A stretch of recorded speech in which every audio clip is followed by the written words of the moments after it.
Sarah, are you really going to do this? Emily asked, stunned. Sarah, a slight smile playing on her lips, answered firmly, absolutely. They made me feel sick, and I'm going to return the favor. Emily sighed. You've got guts, Sarah. I can't help but laugh when I imagine your my former brother-in-law, calling you his sister-in-law. The irony. Sarah's brow furrowed. Ex? We were never married. Oh, right. Slip of the tongue, Emily chuckled. But Chief Inspector Pierce isn't easy to approach, Sarah said, a troubled expression on her face. You'll have to be strategic. It's not impossible, though. You could wait for him outside his house, intercept him on his way to work, or even wait at the entrance of the police station. Emily listed all the possibilities she could think of. And after I meet him? Sarah asked, glancing at her. Well, that depends on you. I'm sure with your looks, you can capture any man, even a stoic one like him. Emily winked. Stoic? Sarah questioned. Don't tell me you haven't heard of him. He's the youngest chief inspector in our city, handsome, charismatic, utterly charming. It's admirable how he shoulders such responsibility at his age. Emily's face glowed with admiration. You're a fan? Sarah asked. Emily nodded enthusiastically. All right then, help me find out where he lives, his route to work, and where he spends his free time. Huh? Don't hummy. Get to it. You're a tyrant. Emily mumbled, turning to leave. To herself, Sarah thought, Melanie, I treated you like a sister, and you betrayed me, stealing my boyfriend. Don't blame me for becoming your sister-in-law. Melanie had told her more than once how much her brother adored her. Sarah wondered if Melanie would still be so smug and self-satisfied if she managed to steal that brotherly affection. And then there was Mark, that jerk, having to call her sister-in-law. The thought alone filled her with a sense of vindictive satisfaction. Emily, ever efficient, quickly gathered the information Sarah needed. She learned about Adrian Pierce's routine and his residence at the upscale Clearwater Bay complex. Sarah stood at the entrance of Clearwater Bay, her gaze scanning the steady stream of cars. None of them belonged to Adrian. For days, she hadn't even caught a glimpse of him. One evening, as usual, she waited after work, hoping to intercept him. She paced near the entrance. Suddenly, a car approached from behind, passed her, and continued towards the gate. Sarah hesitated for a moment, then ran after it, but the barrier lifted, and the car sped away. Excuse me, miss, who are you looking for? A security guard, who had been observing Sarah for days, finally intervened when she tried to enter the complex without authorization. I'm looking for the owner of that car, Sarah pointed to the disappearing black vehicle. Chief Inspector Pierce? Do you know him? The guard, of course, knew who the car belonged to. I'm a friend of his sister, Sarah improvised. The guard scrutinized her with a disdainful look. A friend of his sister? Miss, don't tell such obvious lies. Chief Inspector Pierce doesn't have a sister. Sarah frowned. How do you know he doesn't have a sister? I just do, the guard scoffed. Hey, you're just a security guard, don't get cocky. Sarah snapped. So what if I am? You're not getting in today, the guard sneered. You. Just then, a car horn sounded from behind. As Sarah turned, the security guard, with a sudden change in demeanor, rushed towards the approaching red car and bowed obsequiously at the window. Open the gate. He instructed his colleague in the booth. The barrier slowly rose, and the red car proceeded. As the car approached Sarah, she stumbled towards it, pretending to faint. The car screeched to a halt, and the window rolled down, revealing a young, beautiful woman. Miss, are you all right? She asked. Sarah feigned weakness. I'm sorry, I have low blood sugar. Oh dear, low blood sugar. You should go home. I can't walk, Sarah whispered. Well, then get in. The woman got out of the car, helped Sarah inside, and drove off. The security guard watched, dumbfounded, unable to do anything. The woman in the car was not someone he, a lowly security guard, could afford to offend. Miss, which building do you live in? The woman, whose name was Laura, asked. Building 18, apartment 1602, Sarah replied. Oh, what a coincidence. I'm going to 1601 in building 18. You're Adrian's neighbor? Sarah's face paled. How would she explain this? If she went up and actually met Adrian, her lie would be exposed. But she was in too deep now. Laura parked in the underground garage, helped Sarah out of the car, and led her towards the elevator. The elevator dinged at the 16th floor. As they stepped out, Sarah hesitated in front of apartment 1601. Miss, why aren't you opening your door? Laura asked. I need a moment, Sarah stalled. Oh. Laura looked puzzled. Then, she reached out and rang the doorbell of Adrian's apartment. A few seconds later, the door opened, revealing Adrian himself. Adrian! Laura's face lit up with a smile. Laura? Adrian seemed surprised. Surprised? She asked playfully. Adrian smiled. Then his eyes fell on the woman standing behind Laura. Who is this? He asked slowly. Adrian, she's your neighbor. Laura replied. Neighbor? Adrian's eyes flickered. Yes, she has low blood sugar.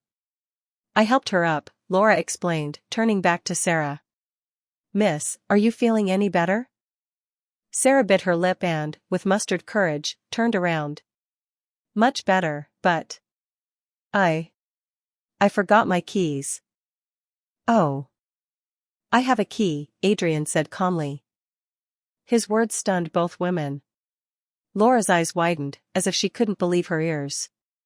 Adrian, you have a key to her apartment? She asked incredulously. It's my apartment, Adrian said, a hint of amusement in his voice. Sarah's face paled. This lie had truly backfired. How unlucky could she be? She had run straight into the owner himself. Come in, Adrian put his arm around Laura's shoulder, guiding her inside. He then closed the door. Sarah stood there, unsure of what to do. Seducing a man like Adrian Pierce was no easy task, she thought. It was like a fox trying to seduce a hawk. As she was contemplating her next move, the door opened again, and a key appeared before her. She looked up, startled, at the key's owner. Adrian's face was impassive as he looked down at her. This? Take it. Go inside and wait for me, he said, dropping the key into her hand. He turned and went back into his apartment, closing the door behind him. Hesitantly, Sarah used the key to open the door across the hall. As she stepped inside, she was captivated by the apartment's elegant decor. The exquisite chandelier cast a warm glow, illuminating the room. The paintings on the walls depicted graceful scenes, transporting her to a romantic dream. She gently touched the furnishings, marveling at their refinement. Each object seemed to tell a story, whispering of a dreamlike happiness. After an unknown amount of time, the door opened, and Adrian appeared. Sarah quickly rose from the sofa. Sarah Evans? Adrian's gaze swept over her as he walked towards her. You know me? She asked, surprised. Melanie has mentioned you quite a few times, he said, gesturing for her to sit down as he took a seat himself. I. Sarah, usually so eloquent, stammered in his presence. Would you like something to drink? Adrian asked, then frowned. I forgot, there's nothing here. Perhaps we could go next door. No need. I should be going, Sarah said quickly. Weren't you looking for me? Adrian leaned back on the sofa, his eyes narrowed slightly. Sarah patted her head thoughtfully, then blurted out, Actually, Chief Inspector, I'm applying for an auxiliary police officer position, and I was hoping to. The requirements for auxiliary officers aren't that stringent, Adrian interrupted, a smile playing on his lips. The age limit is quite flexible. Someone with your qualifications and age wouldn't need to pull strings. Isn't there a saying, it's good to have connections, she persisted. You're right, Miss Evans. However, I'm a chief inspector with unwavering integrity, he replied. Chief inspector, that's not a good strategy. How will you ever find a girlfriend? Sarah said, her tension easing as she saw the amusement in Adrian's eyes. What does finding a girlfriend have to do with integrity? He asked, a playful smirk on his face. Well, what if your girlfriend wanted to work at your department, wasn't qualified, and wanted to pull some strings? Wouldn't you help her? I don't have a girlfriend. Sarah was speechless. Was he deliberately trying to end the conversation? She wondered. She bit her lip, trying to think of what to say next. So, tell me. What did you want to see me about? Adrian prompted. Who said I was looking for you? Adrian raised an eyebrow, clearly disbelieving her. Sarah took a deep breath and her eyes darted around the room. Chief Inspector, are you renting out this apartment? She asked suddenly. Not for rent.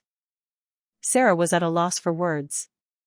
What to do, she thought frantically, a thin sheen of sweat forming on her forehead. Am I that intimidating? Have I scared you into a cold sweat? Adrian observed her with amusement. You're not intimidating, Sarah thought. But I want to marry you. If I say that out loud, will you throw me out? Chief Inspector, why don't you have a girlfriend? She asked, dodging his question. No one's interested in me. That's impossible. You're so young, handsome, and a government employee. You're the ideal husband for so many women. The words tumbled out before Sarah could stop them. Adrian pulled out a pack of cigarettes, lit one, and took a drag. Is this all right? He asked, glancing at her. Sarah thought, you've already lit it, what's the point of asking? I don't mind, she replied with a faint smile. So, I'm that desirable in your eyes? He asked, his gaze lingering on her cautious expression. Of course. Melanie said. As she mentioned Melanie, her face paled slightly. She bit her lip and continued, she always talks about how much you adore her, what a good brother you are. Before she could finish her flattery, Adrian interrupted. I'm a good brother, yes, but that doesn't necessarily make me a good boyfriend or husband, he said calmly. Sarah froze, staring at him in disbelief. Don't believe me? He asked, exhaling a puff of smoke. I don't know, she murmured, lowering her head. A subtle smile played on Adrian's lips. Want to give it a try? He asked. Sarah's head snapped up. She searched his face, but couldn't detect any hint of jest. Wasn't this what she wanted? Could she simply say yes? She frowned slightly. Not interested, he asked, his expression unreadable. Chief Inspector, you're an important person. Your word should carry weight, right? You can't be playing with me, a commoner, she said cautiously. A different kind of smile touched Adrian's lips. Of course, I always mean what I say. Sarah hesitated, then finally made her decision. Since you don't find me unworthy, Chief Inspector, then I'll reluctantly agree. Adrian chuckled and stubbed out his cigarette. Since you've agreed, then move in, he said casually. What? Sarah was stunned. This was too fast, she thought. She couldn't deny his undeniable charm, his good family background, and his accomplishments. Even though she wanted to marry him, she couldn't possibly live with a man she'd just met. I told you, I'm not a good boyfriend. He said, his clear eyes sending a shiver down her spine. But living together. She stammered. What are you thinking? I want you to live here. You know, my work keeps me very busy. I don't have time to come and see you. So, I hope you can move in, so we'll have more time. Together. Do you really want us to only see each other once a month, like a long-distance couple? Or even less often? He stood up and walked to the window, gazing at the view outside. So that was it. Sarah looked at his back, hesitant. I can move in, she said. But can you promise me one thing? Adrian turned, his eyebrows raised slightly, and walked back towards her. He stopped in front of her. What is it? Can you not tell Melanie? I mean, tell Melanie about this? Standing so close to him made Sarah tense. Why not? She's your best friend. She'll be happy for us, he said, his gaze fixed on her. No, we can't. What if, one day we break up? We wouldn't even be able to be friends anymore, she said, making up an excuse. So, Miss Evans, you've already considered breaking up. Does that mean I should collect some interest as compensation during our relationship? His gaze lingered on her face. Sarah froze, looking down. It's getting late. Are you staying here tonight, or will you pack your things and come back later? Adrian asked.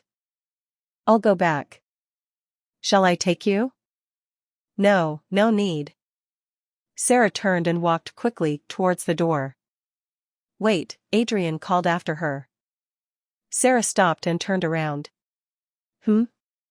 Take this. Adrian pulled out a key card and handed it to her. Sarah took the card, feeling a sense of unease, but she didn't dwell on it. All she wanted was to leave. When the elevator reached the ground floor, she hurried outside, head down.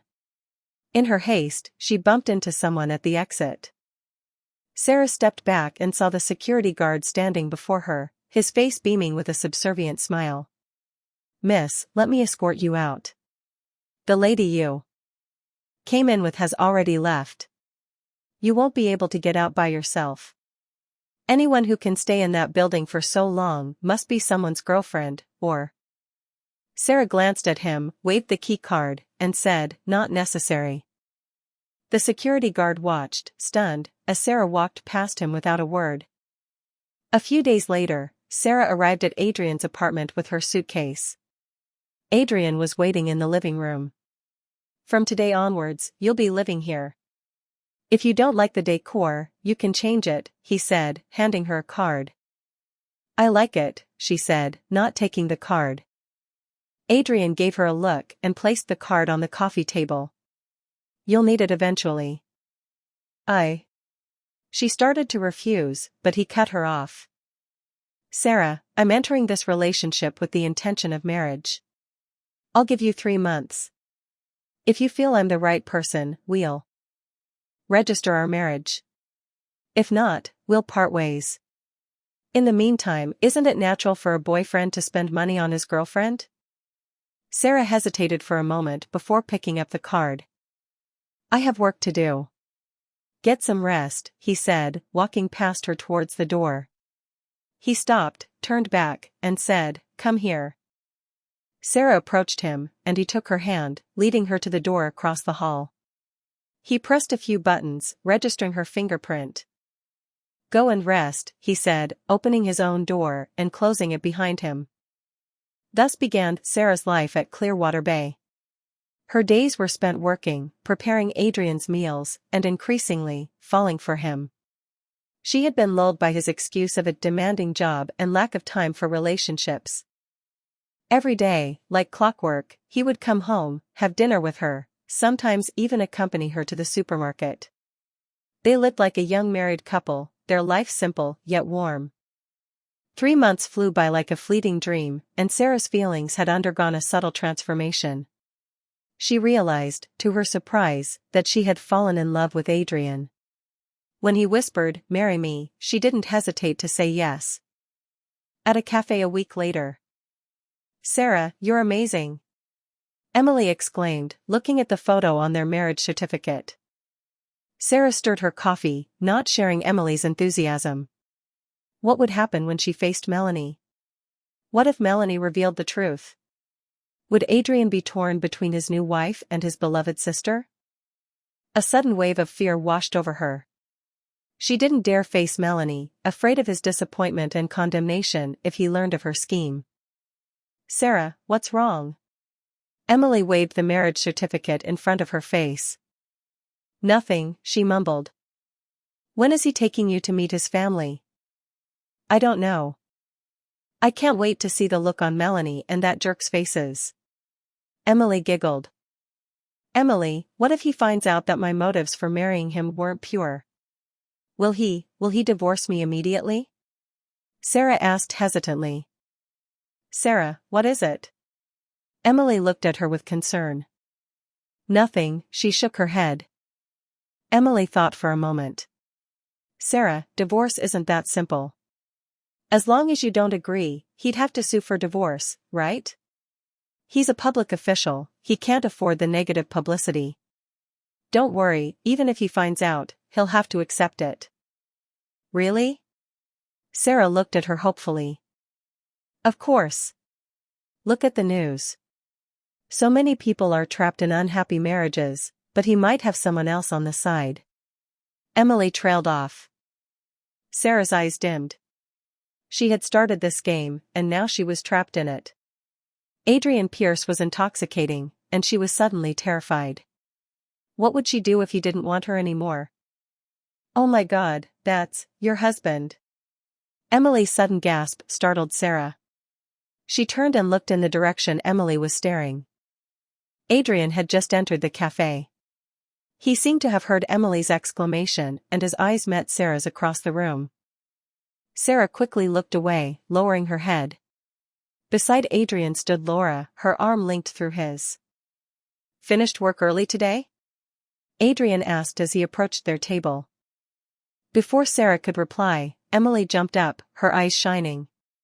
Brother-in-law, hello, brother-in-law, she greeted him enthusiastically. Adrian paused, a flicker of amusement in his eyes. Hello, he replied. Hee, I'm Emily, your wife's cousin. Brother-in-law? Laura arrived just in time to hear Emily's words and looked at them in astonishment. Sarah quickly stood up.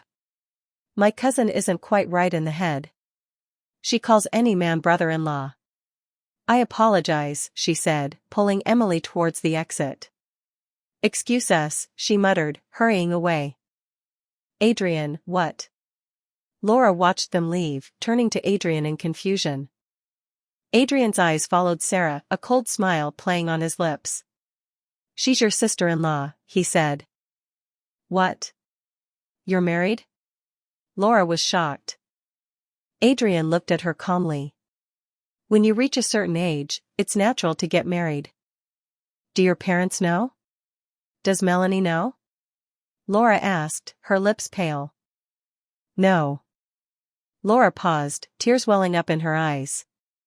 Adrian, you knew I liked you. Why did you marry someone else? Adrian looked at her. Laura, in my heart, you and Melanie are both like sisters to me. I've never thought of you as a brother. Laura cried. Aren't you hungry? Let's go upstairs, Adrian said, steering her away from the topic, leading her upstairs. Laura bit her lip and followed. They had grown up together, childhood sweethearts. Their families had always spoken of them marrying one day. She had waited for him to return from the military, waited for him to graduate from university, waited for him to achieve success in his career. Her affection for him had only deepened over the years. Their families had urged them to marry, but he always put it off, citing his work. And now, he was someone else's husband. Laura couldn't accept it. She wrenched her hand free and ran out, tears streaming down her face. Adrian stopped but didn't follow. Instead, he quickly went downstairs and headed for his car. Sarah rushed home, frantically packing her suitcase. She couldn't play this game anymore. She couldn't afford to. Let Melanie have Mark, she didn't care anymore. She had to get away from Adrian. As she finished packing and headed for the door, she froze. Adrian was standing there. Where are you going? He asked calmly, his hands casually tucked into his pockets. I'm going home, she mumbled, looking down. This is your home. No. I'm going back to my parents' house. I'll go with you tomorrow. No need, I'll go myself. Sarah, what are you afraid of? Adrian walked towards her. Sarah instinctively backed away until she was pressed against the wall, with nowhere to retreat. He leaned down, his face close to hers. Sarah, we're legally married. Why are you afraid to tell people? Frozen, her face pale, she bit her lip and whispered, let's get a divorce. Her heart ached as she said the words. Is our relationship shameful? Or do you simply want to leave me? His warm breath brushed her cheek. Can you, please move away from me? She pleaded. How far? Divorce you and let you go? Or continue playing along with you? His brow furrowed. Sarah stared at him, stunned. Did you think I didn't know your intentions when you approached me?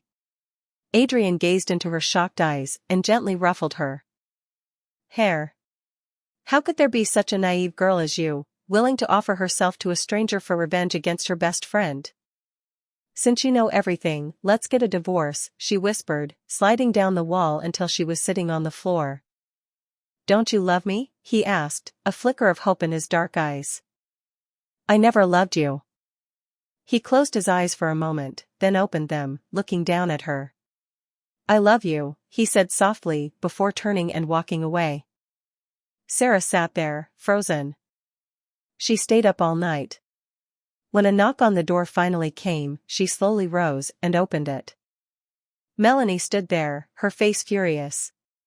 Sarah Evans, what's going on? She demanded, pointing at Sarah. Sarah stared at her, speechless. Melanie pushed past her and closed the door. Do you know that my brother fell for you the first time you came to our house?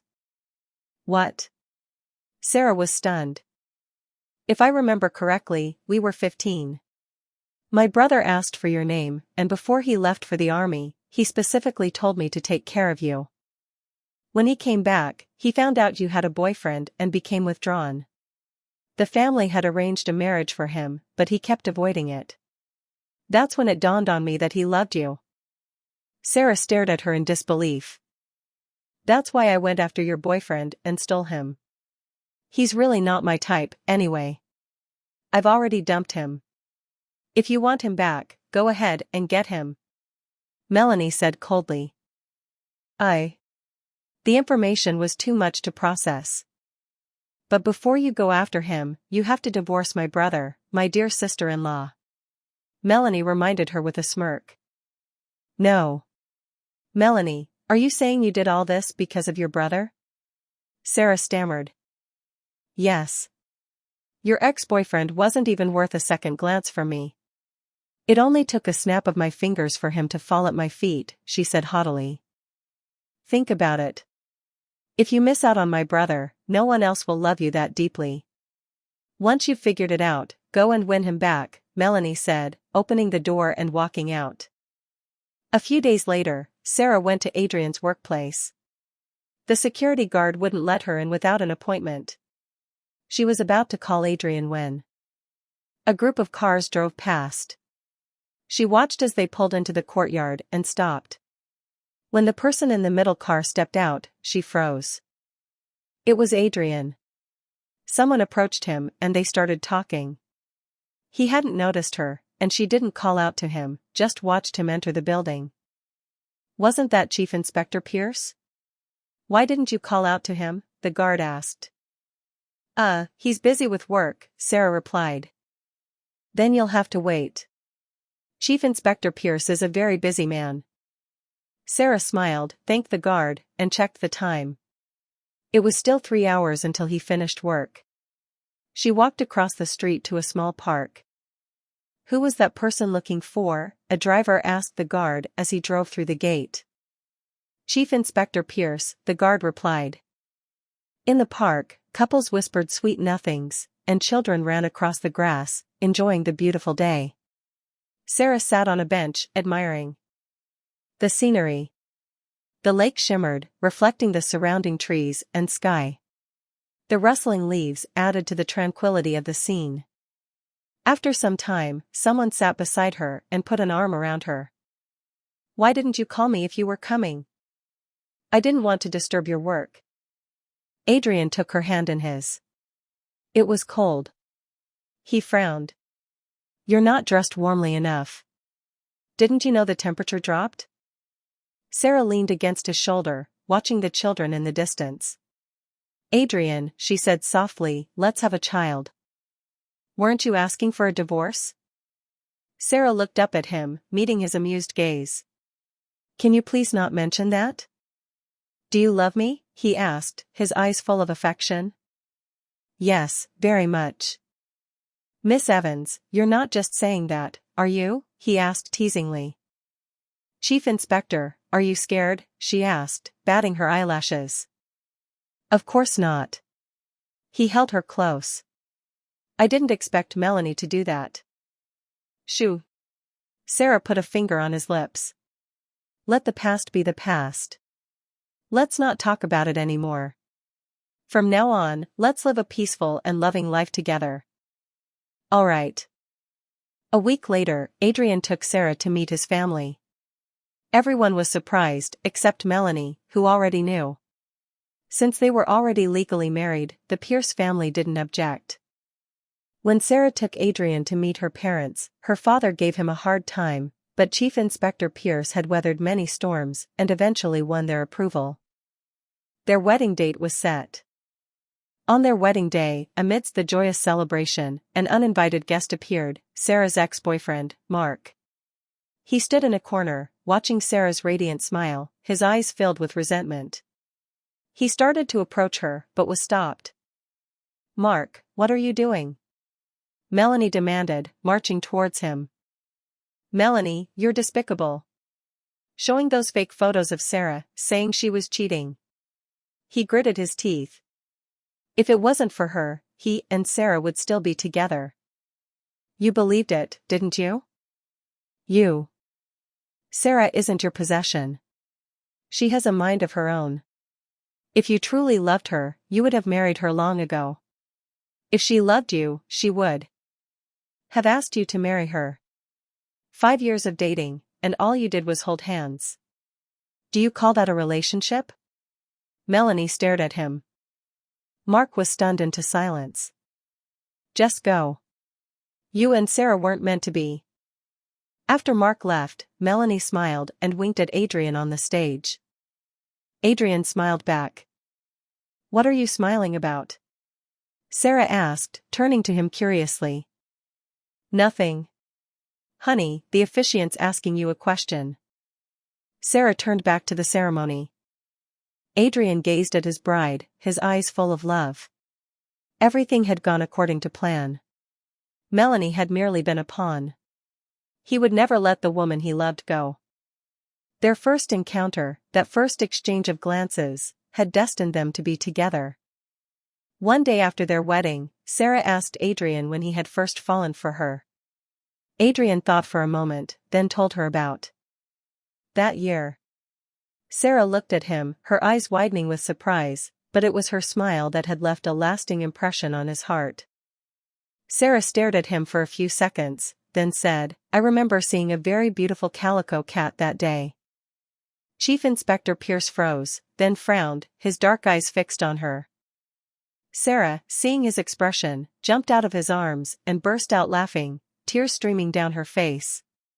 Adrian looked at her with a mixture of amusement and exasperation. He stood up, walked towards her, pulled her into his arms, and gently nibbled her earlobe. A moment later, a shriek of laughter echoed through the apartment. The end.